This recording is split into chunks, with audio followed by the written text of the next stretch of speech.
സവാള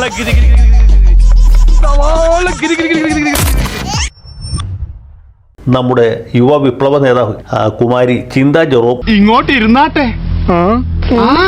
പൊതിച്ചോറ് രാഷ്ട്രീയത്തെക്കുറിച്ച് വലിയ പ്രബന്ധങ്ങൾ നേരത്തെ തന്നെ അവതരിപ്പിച്ച് സഹൃദയന്മാരുടെ വലിയ പരിലാളനം ലഭിച്ചിട്ടുള്ള ആളാണ്. ഭംഗിവാക്ക് പറയാനെന്ന് വിചാരിക്കരുത്.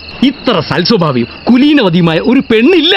അങ്ങനെ പഴുത്തതും പഴുക്കാത്തതുമായ ഒരുപാട് പഴങ്ങൾ ചേർന്ന അതിമനോഹരമായ ഒരു വാഴക്കൊലയാണ് സത്യം പറഞ്ഞ SFI. ചിന്ത ജെറോം അതിലെ മുന്തിയ ഒരു പ്രതിഭയാണ്. അത് കണ്ടപ്പോഴേ തോന്നി. കേരളത്തിലെയും അതുപോലെ തന്നെ കൊല്ലം കോർപ്പറേഷനിലെ ഓരോ മനുഷ്യരെയും തൊട്ടനുഭവിക്കാൻ കഴിയുന്ന വികസനമാണ് LDF കഴിഞ്ഞ 25 വർഷക്കാലത്തിനിടയിൽ കൊല്ലം കോർപ്പറേഷനിൽ നടപ്പിലാക്കിയിട്ടുള്ളത്. കൊല്ലത്തെ LDFന്റെ നേതൃത്വത്തിലുള്ള കോർപ്പറേഷനിലെ ഭരണസമിതി നടത്തിയിട്ടുള്ള പ്രവർത്തനങ്ങൾ ഈ നാട്ടിലെ വളരെ സാധാരണക്കാരായ ജനങ്ങൾക്ക് മനസ്സിലാകുന്നതാണ്. അതുകൊണ്ട് ഞങ്ങൾ മുന്നോട്ട് വയ്ക്കുന്ന മുദ്രാവാക്യം തന്നെ LDF തുടരും, നാട് വളരും എന്നുള്ളതാണ്. കഴിഞ്ഞ 30 വർഷത്തെ LDFന്റെ ഭരണം ഇവിടുത്തെ രാഷ്ട്രീയം ബാധിക്കാത്ത ഇവിടെ കൂടിയിരിക്കുന്ന കൊല്ലം കോർപ്പറേഷനിൽ താമസിക്കുന്ന ഈ സദസ്സ് വിലയിരുത്തിയിട്ട് 10ൽ 3 മാർക്കെങ്കിലും കൊടുക്കാൻ തയ്യാറാകുമോ എന്ന് ശ്രീമതി ചിന്ത ജെറോം പരിശോധിക്കാൻ തയ്യാറാകും. കാരണം ഏറ്റവും കൂടുതൽ അഴിമതി നടന്ന കോർപ്പറേഷൻ ഏതെന്ന് ചോദിച്ചാൽ കൊല്ലം കോർപ്പറേഷനാണ്. ഏറ്റവും കൂടുതൽ സ്വജനപക്ഷപാതം നടന്ന കോർപ്പറേഷൻ എന്ന് വെച്ചാൽ കൊല്ലം കോർപ്പറേഷനാണ്. ഏറ്റവും കൂടുതൽ മാലിന്യ പ്രശ്നമുള്ള കോർപ്പറേഷൻ എന്ന് വെച്ചാൽ കൊല്ലം കോർപ്പറേഷനാണ്. ഇവിടെ ചിന്ത പറഞ്ഞതുപോലെ പദ്ധതികൾ ധാരാളം പ്രഖ്യാപിക്കും. ഇപ്പൊ ചിന്ത തന്നെ പറഞ്ഞ ജീവനാണ് അഷ്ടമുടി, ജീവിതമാണ് അഷ്ടമുടി. പക്ഷേ അഷ്ടമുടി ജീവനുമല്ല, ജീവിതമല്ല, മലിനമാണ് അഷ്ടമുടി, മാലിന്യമാണ് അഷ്ടമുടി. അങ്ങനെ വരാൻ വഴിയില്ലല്ലോ. പക്ഷെ അങ്ങനെ വന്നല്ലോ. പുള്ളിക്കടയിലെ പുനരധിവാസം നടപ്പിലാക്കണമെന്നുള്ള അടങ്ങാത്ത ആഗ്രഹവുമായിട്ടാണ് ഞങ്ങൾ എല്ലാവരും നിൽക്കുന്നത്. പക്ഷേ കേന്ദ്ര ഗവൺമെന്റിന്റെ എല്ലാ തരത്തിലുമുള്ള തെറ്റായ ഇടപെടൽ, അതിന് യാതൊരു സമ്മർദ്ദവും നടത്താൻ കൊല്ലത്തിന്റെ MP തയ്യാറാകുന്നില്ല. അപ്പൊ UDF BJP ബാന്ധവമാണ്. മതി നോണ പറഞ്ഞ് കഷ്ടപ്പെടണ്ട. ഇവിടെ ചിന്ത സൂചിപ്പിച്ചു പുള്ളിക്കട കോളനിയെ സംബന്ധിച്ച്. നിങ്ങൾക്കിത് ചെയ്യാൻ സാധിക്കില്ലെങ്കിൽ എന്തിനാണ് ജനങ്ങളെ പറ്റിക്കുന്നത്? നിങ്ങൾ എന്തിനാണ് ഇങ്ങനെ ജനങ്ങൾക്ക് വ്യാജ വാഗ്ദാനം കൊടുക്കുന്നത്? പണിയെടുത്ത് തിന്നണമെന്നൊക്കെ ആഗ്രഹമുണ്ട്, പക്ഷെ പറഞ്ഞു പറ്റിച്ച് തിന്നാലേ വായിന്നിറങ്ങുള്ളൂ. ശീലായിപ്പോയി. പിന്നെ MP-യുടെ കഥയൊന്നും നമ്മൾ പറയരുത്. MP-യുടെ പരിപാടി എന്ന് പറഞ്ഞാൽ നരേന്ദ്രമോദിയോ നിതിൻ ഗഡ്കരിയോ കൊല്ലം എന്ന് പറയുന്ന എന്തെങ്കിലും പോസ്റ്റ് ഇട്ടോ നോക്കിയിരിക്കുക. കാരണം അവരെവിടെങ്കിലും ഒരു സോഷ്യൽ മീഡിയ പോസ്റ്റ് ഇട്ടാൽ അന്നേരം പുള്ളി ഫ്ലെക്സ് വെക്കും. ഇങ്ങനെ ഫ്ലെക്സ് വെക്കാനായിട്ടുള്ള ഒരു ഫ്ലെക്സിലുമാണ് കൊല്ലത്തിന്റെ MP. അല്ലാതെ അദ്ദേഹത്തെ കൊണ്ടൊരു പണി നടക്കത്തില്ല.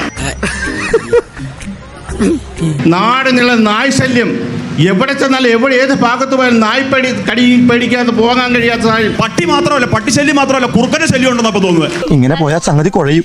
ശരിയാ, നമ്മൾ ഉത്സവത്തിലെ കാര്യം നടക്കും. ആശ്രമ മൈതാനത്തെ നായകളുടെ ശല്യത്തെ പറ്റി പറഞ്ഞു. ആശ്രമ മൈതാനത്തിനടുത്തുള്ള ഒരു നിവാസിയാണ് ഞാൻ. അവിടാണ് ഞാൻ ജീവിക്കുന്നത്. നിലവിൽ അങ്ങനെ നായശല്യമൊന്നും ആശ്രമ മൈതാനത്തുള്ളതായിട്ട് എനിക്കറിയാം. ചിന്തയുടെ കൂടെ കാറിലായിരിക്കും മാഡം വന്നത്. അതുകൊണ്ടാണ് മാഡത്തിന് പട്ടിയെ കാണാഞ്ഞത്. ജാങ്കോ, നീ അറിഞ്ഞ ഞാൻ പെട്ടു. മനസ്സിലായില്ലേ? അതുകൊണ്ടായിരിക്കും മാഡത്തിന് പട്ടിയെ കാണാഞ്ഞത്. പിന്നീട് ഒരു കാര്യം, ഒരു കാര്യം കൂടെ ചോദിക്കാണ്ട് ചോദിക്കാൻ എന്റെ അമ്മൂമ്മയുടെ ചോദ്യം. പുള്ളിക്കട നിവാസികളുമായി ബന്ധപ്പെട്ടുകൊണ്ട് ആദ്യം തന്നെ എനിക്ക് സൂചിപ്പിക്കാനുള്ള ഒരു കാര്യം, കോളനി എന്ന് പറയുന്ന പദം മാറ്റി. അപ്പൊ ഇവിടെ നിങ്ങൾ നിരന്തരം കോളനി കോളനി എന്ന് വീണ്ടും അഡ്രസ് ചെയ്തോണ്ടിരിക്കുകയാണ്. എനിക്കിതിരി ദണ്ണുണ്ട്. നിങ്ങളുടെ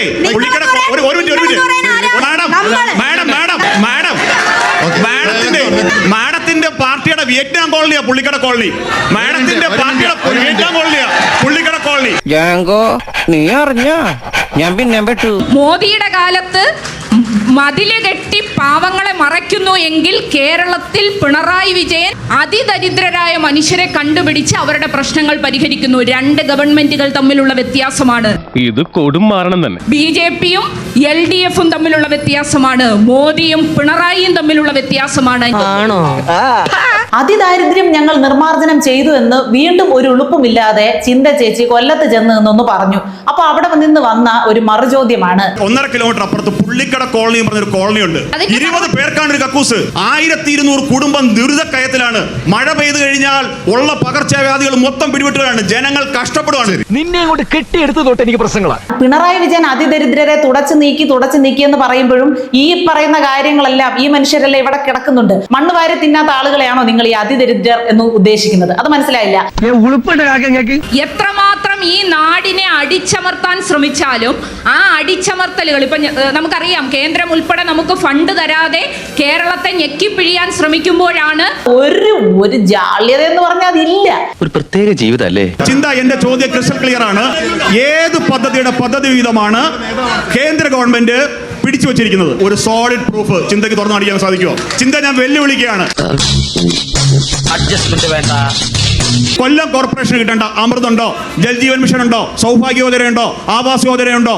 ഏത് പദ്ധതിയുടെ വിഹിതമാണ് തരാനുള്ളത്? പറയൂ. ഞാനൊരു സത്യം പറഞ്ഞ് വിശ്വസിക്കൂ. പറയൂ. എനിക്കത് ഓർമ്മയില്ല. ചിന്ത ചോദിച്ചു, കേന്ദ്ര സർക്കാർ എത്ര തുക തന്നിട്ടുണ്ട്? രേഖ കാണിച്ചു കേട്ടോ, വിവരാവകാശ രേഖ. പ്രധാനമന്ത്രി ആവാസ് യോജന പ്രകാരം 2019 ജൂൺ 1 മുതൽ 2025 മെയ് 1 വരെ കൊല്ലം കോർപ്പറേഷനിൽ നിന്ന് എത്ര പേർക്ക് വീട് വെക്കുന്നതിന് ആവശ്യമായ തുക അനുവദിച്ചിട്ടുണ്ട്? മറുപടി, നിങ്ങളുടെ കോർപ്പറേഷൻ സെക്രട്ടറി കള്ളനാണോ? നിങ്ങളുടെ സർക്കാർ 3831 പേർക്ക് വീട് വെക്കുന്നതിന് ആവശ്യമായ തുക അനുവദിച്ചിട്ടുണ്ട്. ഓരോന്നോരോന്നെ പുറത്തേക്ക് വന്നോണ്ടിരിക്കുകയാണല്ലോ. അമൃത് പദ്ധതി പ്രകാരം 2019 ജൂൺ 1 മുതൽ 2025 മെയ് 1 വരെ അമൃത് പദ്ധതി പ്രകാരം കേന്ദ്ര സർക്കാരിൽ നിന്നും കൊല്ലം മുനിസിപ്പൽ കോർപ്പറേഷനിൽ എത്ര തുക ലഭിച്ചിട്ടുണ്ട്? ചോദ്യത്തിന് ഉത്തരം ചാനലിന്റെ പ്രതിനിധിയെ കാണിക്കാം. ഇതൊക്കെ കൊല്ലം കോർപ്പറേഷൻ കേന്ദ്ര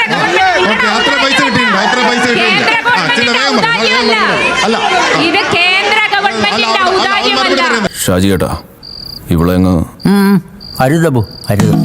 ജനങ്ങളെ തെറ്റിദ്ധരിപ്പിക്കരുത്. കേന്ദ്ര ഗവൺമെന്റിന്റെ ഔദാര്യമല്ല.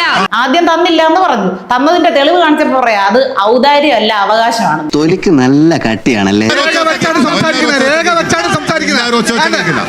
കൊല്ലം കോർപ്പറേഷന് 268.3084 കോടി രൂപ കേന്ദ്ര സർക്കാർ നൽകിയിട്ടുണ്ട്. അതിൽ എത്ര തുക ചെലവഴിച്ചിട്ടുണ്ട്? 24 കോടി. അടിച്ചു മാറ്റി ചോദിച്ചാൽ കൃത്യമായിട്ട് പറയാം. പ്രശ്നത്തിലേക്ക് വരുന്നു. ചിന്ത പറയും. ചിന്ത പറഞ്ഞോളൂ. ചിന്തയോടാണ് എല്ലാ ചോദ്യങ്ങളും. പറഞ്ഞ അബദ്ധാവോ എന്തോ?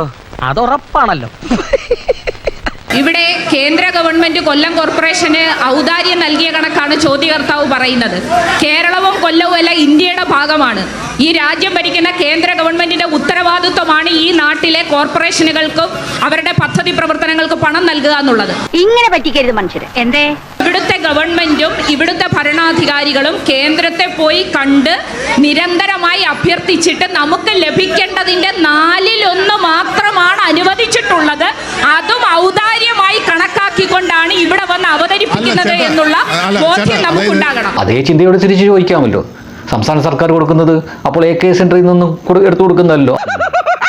കേന്ദ്രം തരുമ്പോൾ അത് ഞങ്ങൾക്ക് അർഹതപ്പെട്ടതും സംസ്ഥാനം കൊടുക്കുമ്പോൾ അത് ഞങ്ങൾ സൗജന്യം കൊടുക്കുന്നതാണ് എന്നുള്ള ആ ചിന്താഗതി ഉണ്ടല്ലോ, അത് മാറ്റണം. ഇതെല്ലാം ജനങ്ങളുടെ നികുതിപ്പടമാണ്. അതൊക്കെ അങ്ങേർക്ക് അറിയാം, എന്തെങ്കിലും പറയണ്ടേ. കുറച്ച് വീടുകളിലൊക്കെ ഗൃഹസന്ദർശനത്തിന്റെയൊക്കെ ഭാഗമായി പോയി. അപ്പൊ ചിലയിടത്തു നിന്നൊക്കെ ഉണ്ടാകുന്ന അനുഭവം എന്ന് പറഞ്ഞാൽ കോർപ്പറേഷൻ കിടപ്പ് രോഗികൾക്ക് നൽകിയ കട്ടിലിനകത്ത് ഉൾപ്പെടെ പ്രധാനമന്ത്രിയുടെ ഫോട്ടോ ഒട്ടിച്ച് കൊടുക്കുന്ന സമീപനം BJP പ്രവർത്തകർ ഇവിടെ സ്വീകരിക്കുന്നുണ്ട്.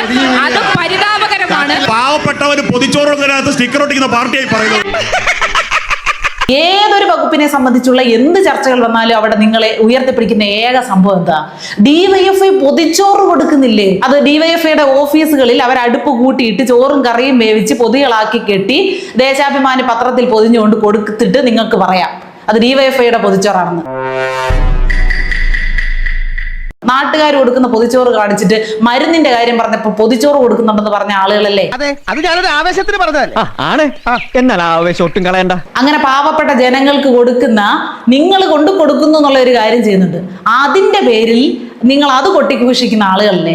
ആ ആളുകളാണ് ഒരു പ്രധാനമന്ത്രിയുടെ പ്രത്യേക പദ്ധതി പ്രകാരം കിട്ടുന്ന ഒരു കട്ടിലിലോ അതിലോ ഇതിലോ ഇവരുടെ സ്റ്റിക്കർ ഉണ്ട് എന്ന് പറയുമ്പോൾ തിളയ്ക്കുന്നത്. നിങ്ങൾ യുവജന കമ്മീഷന്റെ ചെയർപേഴ്സണായിട്ടിരുന്ന് ലക്ഷക്കണക്കിന് രൂപ വാങ്ങിച്ചുകൊണ്ട് പോയി. നിങ്ങളുടെ ആ സമയത്ത് ഒരു 14 യുവജന ക്ഷേമകാര്യ സമിതി റിപ്പോർട്ട് വന്ന് അതിനെപ്പറ്റി ഒന്ന് നടപ്പിലാക്കണം. ഇന്ന് വരെ ഒരു ചൊട്ട് വിരൽ അനക്കിയിട്ടില്ല madam. You have failed on all fronts.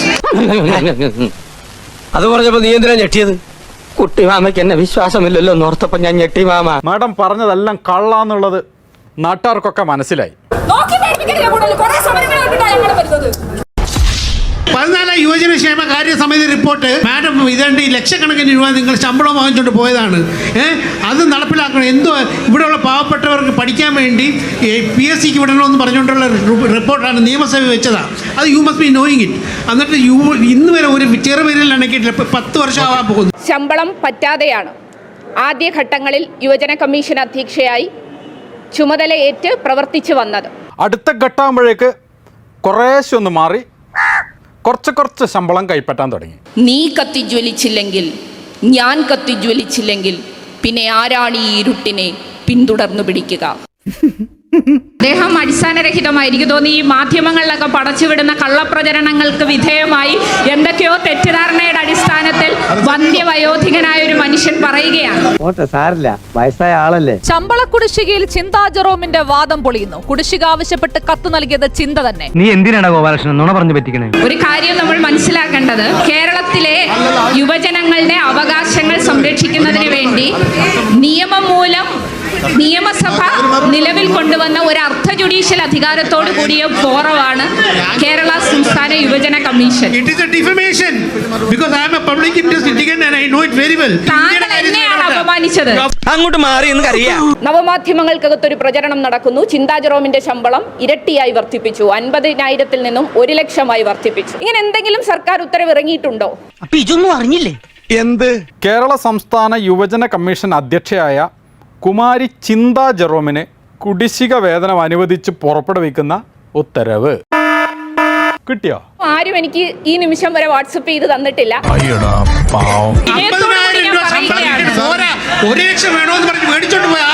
അത് തന്നെ അടിസ്ഥാനരഹിതമാണ്. വടിവത്ത ഭാഷയിൽ എന്ത് മനോഹരമായാണ് മാഡം നുണ പറയുന്നത്. പിന്നെ ഇപ്പം താങ്കൾ പറഞ്ഞല്ലോ ഈ ആവാസ് എന്താ, അതിന്റെ ഉൾഭാവം എന്ന് പറയുന്നത് ഈ പിന്നെ നമുക്ക് എല്ലാവർക്കും അറിയാവുന്നത് EMS. ആ മനുഷ്യൻ ഒരുപാട് ഈ നാട്ടിന് വേണ്ടി നിർത്തും. അതിന്റെ ഉത്ഭവം EMS ഭവന പദ്ധതി എന്നാണ്. എന്ത് ഭ്രാന്താണ് ഇയാള് പറയുന്നത്? പേര് മാറ്റി വിട്ടത് കൊണ്ട് അതിന്റെ ഉത്ഭവം നിങ്ങളായിട്ട് സൃഷ്ടിച്ചായിട്ട് വരില്ല. എന്റെ അമ്മ തള്ളക്ക് ഭ്രാന്താ. എന്റെ പൊന്നു സഹോദരി, ഇന്ദിരാഗാന്ധി ഭവന പദ്ധതി ഉണ്ടായിരുന്നു. അത് നിങ്ങൾ പറയാൻ അംഗീകരിക്കുകയാണ്. EMS എന്നാണ് സഹോദരി കേന്ദ്രം ഭരിച്ചത്. നിങ്ങളുടെ പാർട്ടി രാജ്യം ഭരിച്ചിട്ടില്ല. ഇപ്പൊ ആകെ ഇവിടെ ഉള്ളു. കന്നഡൊരു തരി ബീഹാറിലും കെട്ടു, കന്നഡൊരു തരി കെട്ടു. രാജ്യം ഭരിച്ചിട്ടില്ല. പിന്നെ എങ്ങനെയാണ് EMSന്റെ പേര് കേന്ദ്രത്തിൽ വരുന്നത്? സുസ്ഥിരമായ ഡെവലപ്മെന്റ് ആണ്. ഇവര് കൊല്ലം തോട് നവീകരണമെന്ന് പറഞ്ഞ് 20 കോടി രൂപ പാഴാക്കി. അഷ്ടമുടിക്കായലിൽ മഴ എത്തുന്നതിന് തൊട്ട് മുമ്പ് ടെൻഡർ വെച്ചിട്ട് മാലിന്യം മൊത്തം മാറി കരയ്ക്ക് വെക്കും. മഴ പെയ്യുമ്പോൾ ഇതെല്ലാം ഒഴുകി വീണ്ടും കായലിലേക്ക് പോകും. വീണ്ടും ഇത് വാരാൻ പൈസ ചെലവാക്കും. ഇങ്ങനെയുള്ള വികസനമാണ്. ഇങ്ങനത്തെ എന്തൊക്കെയോ ഹോബികളാണ്. അയക്കെന്തറ പ്രാന്താണ്. അയ്യോ പൊന്നു മോനെ, ഭ്രാന്ത് എന്ന് പറഞ്ഞ് ഈ സൂക്കറിനെ കുറച്ച് കാണരുത്.